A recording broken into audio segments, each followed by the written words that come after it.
Right then guys, this is just a second blog. The anxiety and depression are, our nature can help it. This is like part two of that. Now, last night I was thinking about where I could go to. But somewhere that we all go to, and perhaps we go to weekly. Now what I thought of is, I thought about the best little havens that we have in our cities as cemeteries. So yesterday we got the parakeets, and we watched that sparrowhawk and the starlings. Now today it's been a lot harder, but on a plus note, I found a tawny owl. Perfect, absolutely perfect, and it's in a box as well. So that means more than likely that come April time, May, then it will be active and it will have young. It was actually on the outside of the box, but me wanting to get closer and closer to it, plus not only that, I'd not seen it until it actually flew. It was sat on a branch, sunning itself. Now this is becoming a regular occurrence with tawny owls with me. It's they definitely like the sun. Now they also like the cover, because obviously it's winter, there's no leaves on trees apart from the evergreens, the ferns. What I've noticed is that if you can get a tree that is pretty much covered in ivy, now they are the best places that I have found for tawny owls in the past 2 years. They're the best places for tawny owls. Also long-eareds like it too. It's cover in in what I'd say is a pretty bleak.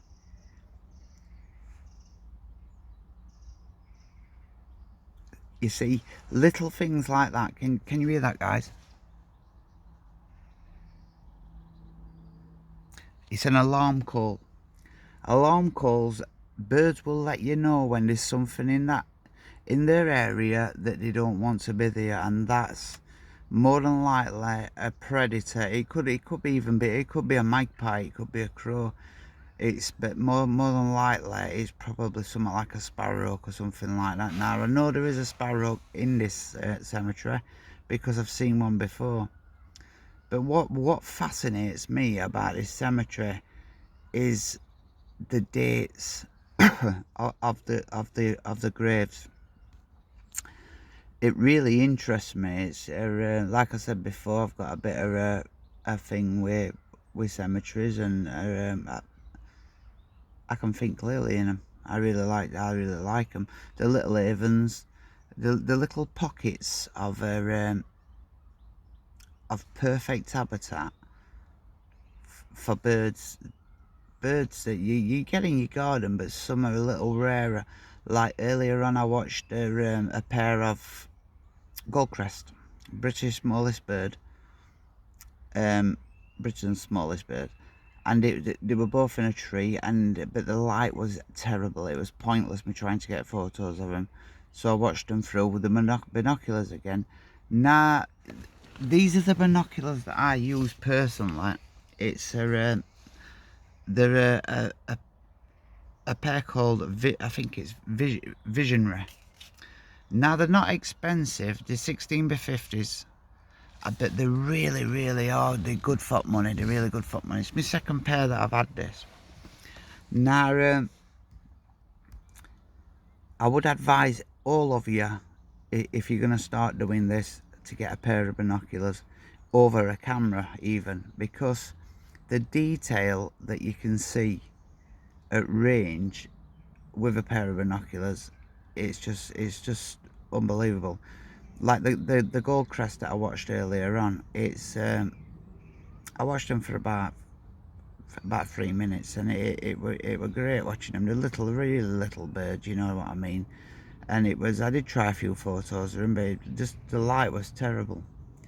Now in this cemetery, we've got a flock of redwings, with a few fieldfare in there as well. There's not many fieldfare, there's probably about 6 or 7 fieldfare in there, and they're just tucked away in with redwings. Now I have noticed that there's a few trees with berries on, but I can't understand why they're not taking the berries, or they're not taking the berries yet. The only thing I can think is this, guys, from me watching redwings over the past about 7 years, it's what I've noticed is when the berries look really bright red, and to our eye they look at the best, that's not what they like. They kind of like them when they get a little bit older and go darker in colour, and they're slightly sweeter. I know that because I've tasted them, and they are slightly sweeter in taste. Now it makes perfect sense if you think about it, because if those are berries as the older they get, it's turned to natural sugars, then obviously there's more calories in there. Sorry guys, my eyes are all over the place because there's so much happening for somewhere you wouldn't normally think about. But what I'm saying to you is this, right? Majority of us visit graveyards, cemeteries, quite a bit to leave flowers at family members, and also if you live near one, I would definitely walk from. They really are good places. Now, like I said today, the highlight of today was it was very brief seconds. It was a Tony owl sat in a tree. I never saw that bit. I just saw it. I saw it. It saw me. It spooked. It flew across to another branch. I thought it had gone around the back of the tree. When I looked, it had gone inside a box. Now that is a massive thing to me, that, because if a Tony owl is occupying a nest box now, then that tells me that come like I said, April time, May, there will be definitely young there. Now I'm going to have a word with the couple that live in the house at the bottom, and they're like keepers, aren't they? They've all got them. I'm going to have a word with them, and I'm going to ask them if I can, after this year, because obviously it's occupying that nest box now, but it's in really bad condition. It's even tilted to one side, but it's obviously not bothering the Tony owl. The Tony owl's still occupying it, and it's more than likely we'll still have young in there, but it's gone from upright to really tilted. Now I'm going to see if I can get permission to put another Tony box. I will not put it in the same location.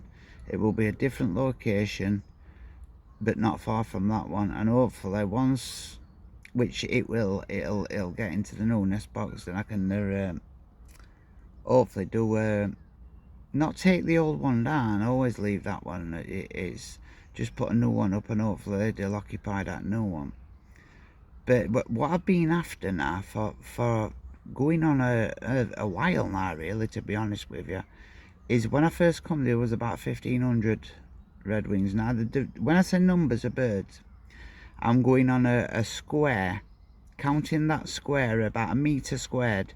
I'm counting how many birds are in that metre squared, and then I'm looking at the overall area and seeing how many of them squares that get into that area. And it's a rough estimate that starting with, there was probably about 1,500 redwings. There was a lot of them. Now they must have just come in from Scandinavia when I saw them, because they was calling really loud, and that's again something I've noticed over here. That call, what they do when they very first get in there, it's a thing that all thrushes do, and it's calling other birds in that are coming in to they're here. I tell you what, they're very a close-knit bird, redwings, and so are they're not like blackbirds aren't, song thrushes aren't. They're kind of solitary, but redwings are really, really tight. It's like they're always in a flock, and they're what if they find a decent feeding area, one will go away and come back with more birds to that area. It's just something else I've noticed. But what I've been after is I've been after a low shot of them feeding in the leaves, because that's what they're doing. They're not eating the berries like I said earlier on. They're eating, what they're doing is flicking the leaves over and having a look under the leaves. But obviously it's a lot of birds, is that. So you've got obviously you've got the mizzle thrush, who is going mad. They go mad at them, honestly. They would like what they do. That sounds like a machine gun. And what it's saying to it is, look, piss off. This is my woods. I've been here all year. I've lived here for years, and I do want this. And I'm telling you honestly, they really do get around very, very territorial with them, and they will chase them off. And it's, but they are really, really skittish. Not like redwings I've seen before, where you can pretty much, they're that occupied on berries that they kind of, redwings are a very spooky bird, and they will fly off easily. But with these ones, they are really, really hard to photograph. You cannot get close to them. I have tried everything, every method I know. I have tried to get near to them, but perhaps it's because I'm trying to push my luck too far, trying to get one particular shot, and that is a low ground, tick ground shot of them with and feeding it leaves. It's behaviour that I ain't got before, and it's a photograph that I ain't got. I've got loads of them with berries, feeding on berries, and I've got a few of them feeding on the ground. Now, I got a few earlier of them in that berry tree, and they did take a few berries. So I have got a few shots of them, but I will continue coming until I get that shot of one of them low down to the ground in those leaves eating them berries. But there's a decent number of them in here, but very shortly they will move on. It'll be here one day, and then the day after, boom, they'll disappear. Now I know where they'll be heading. I know exactly where they'll be heading, but they've got a big shock in store, because on that road now it is very, it's not like it normally is. It's normally laden with berries from one end to the other.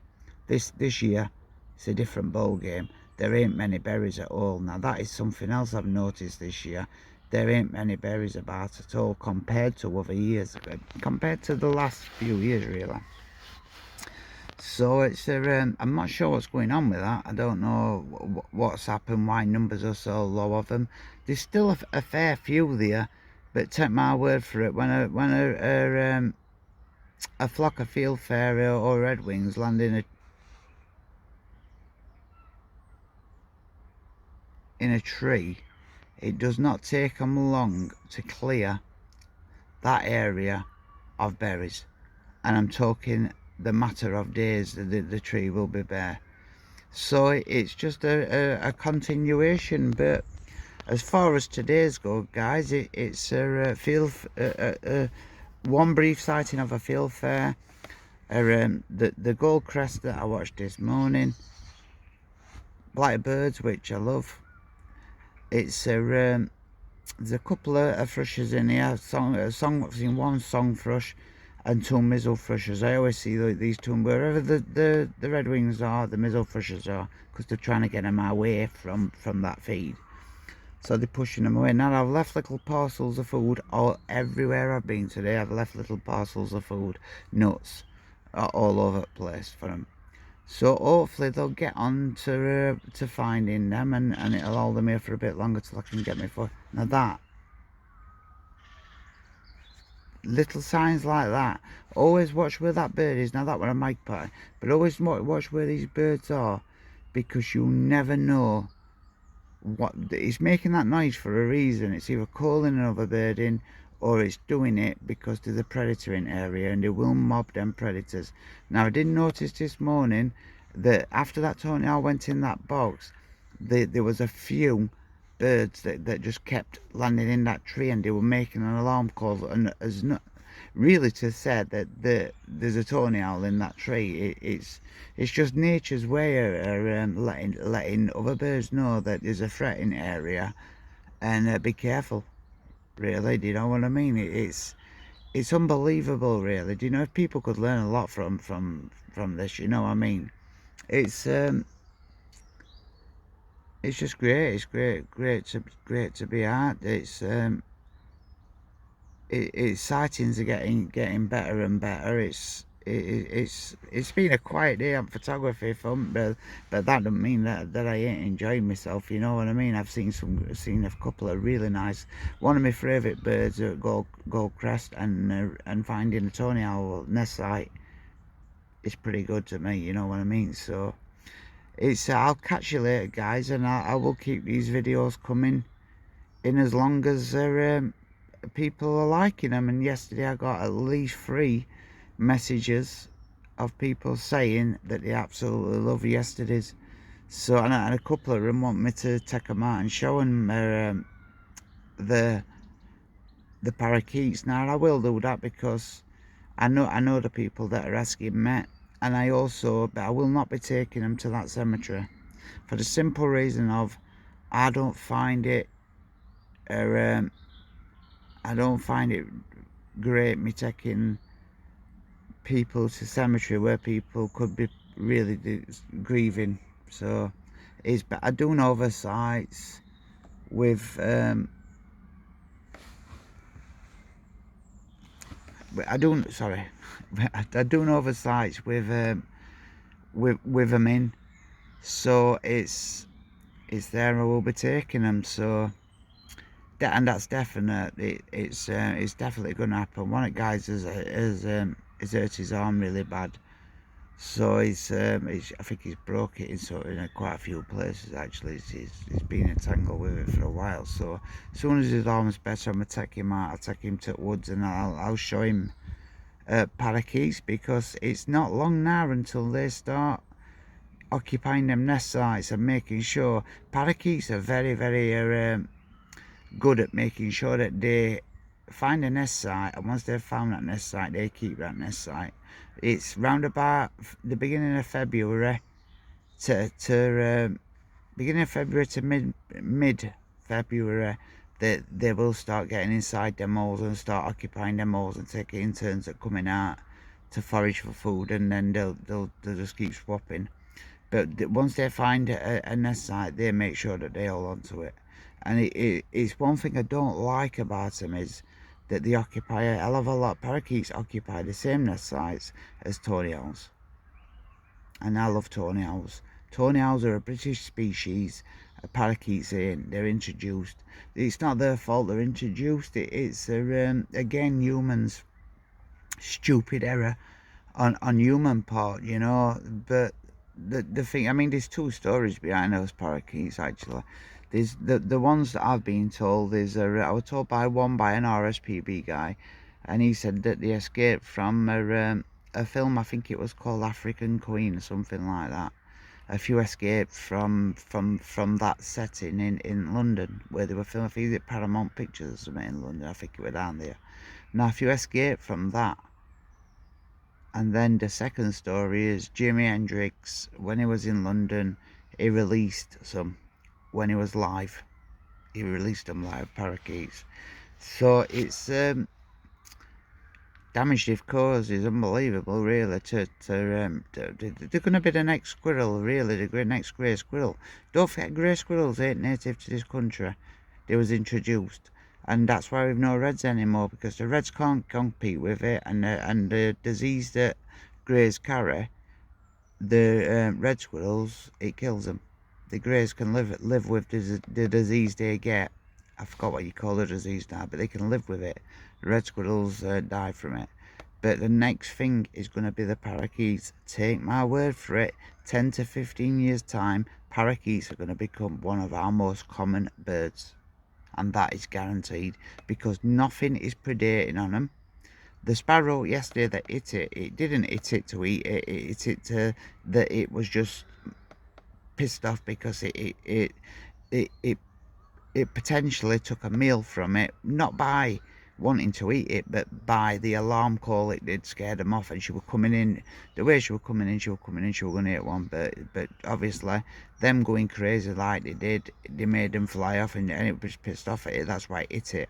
in my opinion. I can't see even a big female like she were bringing a parakeet down. It's too risky. It's far too risky. If that parakeet happened to grab that sparrowhawk with that beak, it would absolutely rip it. It would rip its leg clean off, no doubt about it. They are very, very powerful birds when it comes to beaks. Really powerful. They're designed to be eating nuts and stuff like that. Do you know what I mean? And as for weather, it's people associate parrots with warm climates. These are from Himalayas. These are used to cold weather. This is nothing to what they're used to. They're used to really, really cold weather. So they're going to do well, but I ain't seen none in this wood, which is a great sign, because the last thing we want is parakeets turning up in here and taking over that nest box. It won't be good. Now I'm going to try and there ain't really anything that I can think of to come up with a nest box that could be parakeet proof. I come up with a nest box for kingfishers with an anti-roll, a roll section on the end of it, so mink couldn't get in it a few years back, and it worked a treat. The minute anything tried climbing on the end of it, it just spun like a wheel and they fell off, and they get up after a few attempts. But I can't think of anything that would deter a parakeet, and I ain't joking to you. You could put a door on it, and honest to God, I ain't joking, they'd take the door off, because they are so powerful. It's unbelievable. So that's enough rambling from me, guys, and I'll put a few pictures at the end of this one that I've took today. So I've shot them in raw and manual mode today, so they need a little bit of editing. So I'll edit them up and I'll post them. There's a few in berry trees, and I'll see how the ones go that were on the floor. So I hope you enjoyed this, and have a nice day, and keep smiling, guys.